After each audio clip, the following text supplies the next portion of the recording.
दोस्तों, आप जब ऑनलाइन पेंशन का विड्रॉल करने जा रहे हैं, तो आपको जो है एक प्रॉब्लम देखने को मिल सकती है और ये प्रॉब्लम काफ़ी लोगों को देखने को मिल रही है। उनका पेंशन का पैसा विड्रॉल ऑनलाइन नहीं हो रहा है। तो आज इसके बारे में मैं जानकारी दूँगा कि ये आ क्यों रहा है और इसका फिर सॉल्यूशन क्या है, ठीक है? तो पहले ये देखिए, ये वाला स्क्रीनशॉट इन्होंने एक भाई साहब ने मुझे शेयर किया है और ये बता रहे हैं कि हमने जो है पहले वाली कंपनी का पेंशन का पैसा जो है यानी ट्रांसफ़र भी किया था नए वाले में। अब आप कह रहे होंगे कि पेंशन का पैसा ट्रांसफ़र नहीं होता है, तो ये बात सही है। होता क्या है कि पीएफ ट्रांसफ़र होता है। जब पीएफ ट्रांसफ़र करते हैं तो पेंशन का भी जो है पैसा नए वाली कंपनी में आकर के जुड़ जाता है, ठीक है? भले ही अलग-अलग पासबुक में दिखाई देता है, लेकिन जुड़ जाता है। तो इनका कहना है कि मैंने पीएफ ट्रांसफ़र किया, इसके साथ पेंशन वाला भी सर्विस ट्रांसफ़र हो गया। लेकिन अब जब मैं अप्लाई कर रहा हूँ तो यहाँ पे लिख रहा है कि सर्विस लेस देन 1 मंथ। ये आपके साथ भी हो सकता है ये प्रॉब्लम। अब देखिए प्रॉब्लम क्या है, ये कह रहे हैं कि मैंने पिछले कंपनी में 1 महीने से ज़्यादा काम किया है, ठीक है?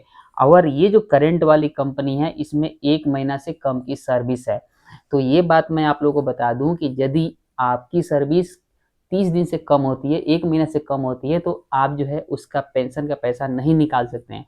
हालाँकि पहले ये लिमिट था 6 महीने से कम का जो होता था सर्विस, उसका भी पैसा नहीं निकलता था, लेकिन ईपीएफओ ने इसमें सुधार किया और 1 महीना तक लाया।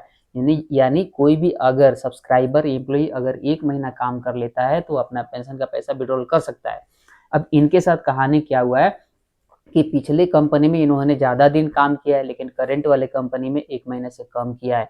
तो ये अब निकालने जा रहे हैं, तो इनको एरर आ रहा है कि सर्विस लेस देन 1 मंथ, यानी आपने 1 महीना से भी कम की सर्विस किया हुआ है। लेकिन इन भाई साहब का कहना है कि मैंने पिछले वाली कंपनी का पैसा नए में ट्रांसफ़र कर लिया, तो सर्विस जोड़ करके 1 महीने से ज़्यादा होनी चाहिए और पैसा निकलनी चाहिए। तो ये बात इनका भी कहना सही है, लेकिन ये पता नहीं ईपीएफओ ऐसा क्यों कर रहा है, ये मुझे भी पता नहीं है, ठीक है? ऑनलाइन में हो रहा है, ऑफलाइन में ये प्रॉब्लम नहीं हो रही है। हो सके कुछ दिनों के बाद ये सुधार हो जाए। अगर कोई एम्प्लॉयी पिछले कंपनी में काम कर लिया है और ज़्यादा दिन, 1 महीने से ज़्यादा दिन और नए कंपनी में भले ही 1 महीने से कम की सर्विस हो, तो ट्रांसफ़र हो रही है तो सर्विस तो जुड़ रहा है। तो इस तरह से ज़्यादा दिन की सर्विस तो हो गई, 1 महीने से ज़्यादा दिन की, तो पेंशन का पैसा निकलनी चाहिए। तो ठीक है, तो फिलहाल में मैं बता दूँ इसका सॉल्यूशन क्या है। यदि आप कहीं काम कर रहे हैं और पिछली कंपनी में ज़्यादा दिन काम कर लिए हैं, 1 महीने से ज़्यादा, और नए वाली कंपनी में काम कर रहे हैं, तो आप जो है 1 महीना से ज़्यादा दिन काम करिए, कम से कम 1 महीने की सर्विस दीजिए, यानी 1.5 महीना कर लीजिए, 2 महीना कर लीजिए, ताकि पिछले कंपनी का पैसा यदि आप ट्रांसफ़र करते हैं, तो पेंशन वाला भी नए के साथ जुड़ करके मिल जाएगा। यदि आप 1 महीने से कम काम करते हैं, तो आपको भी ऐसा एरर देखने को मिल सकता है ऑनलाइन और बताएगा कि आपकी सर्विस 1 महीना से कम है, भले ही आपने पिछले कंपनी में ज़्यादा दिन काम किया हो। लेकिन अब यहाँ पे सवाल आती है कि जो लोग 1 महीना से कम काम करके छोड़ दिए हैं और पिछली कंपनी में 2 साल या 6 महीना ऐसे काम किया है, तो वो पैसा कैसे निकलेगा? तो इसका एक तो उपाय यहाँ पे सूझता है कि यदि आप जो है पिछली कंपनी में 1 महीने से ज़्यादा आपने काम कर लिया है, नई कंपनी में 1 महीने से कम है, तो आप जो है पीएफ का पैसा पहले निकाल लीजिए।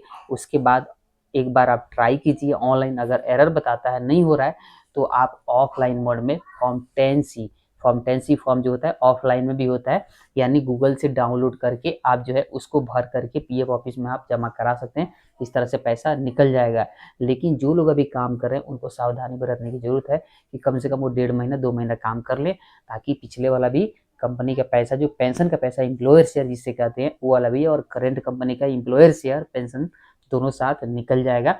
एरर नहीं होगा, क्योंकि ये एरर अप्लाई करते ही मिल रहा है आपको, ये नहीं कि आपको रिजेक्ट किया जा रहा है। जब आप अप्लाई करने जा रहे हैं तब ये एरर दिखाई दे रहा है, यानी आपको अप्लाई नहीं करने दे रहा है, क्योंकि 1 महीने से कम की सर्विस है। और साथ ही ये भी आपको पता चल गया कि 1 महीने से कम की सर्विस है तो आपका पेंशन का पैसा नहीं मिलेगा। लेकिन अगर नई कंपनी में से 1 महीने से कम की सर्विस है और पीछे ज़्यादा है तो मिलनी चाहिए, लेकिन फिलहाल में ये एरर है ईपीएफओ के साइट पे, ये नहीं मिल रहा है।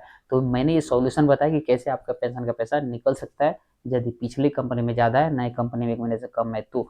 और आप अभी काम नहीं छोड़े हैं, तो आप उसको सर्विस को कंटिन्यू कर सकते हैं 1.5 महीना, 2 महीना, ताकि पिछला और अभी का दोनों एक साथ मिल जाए।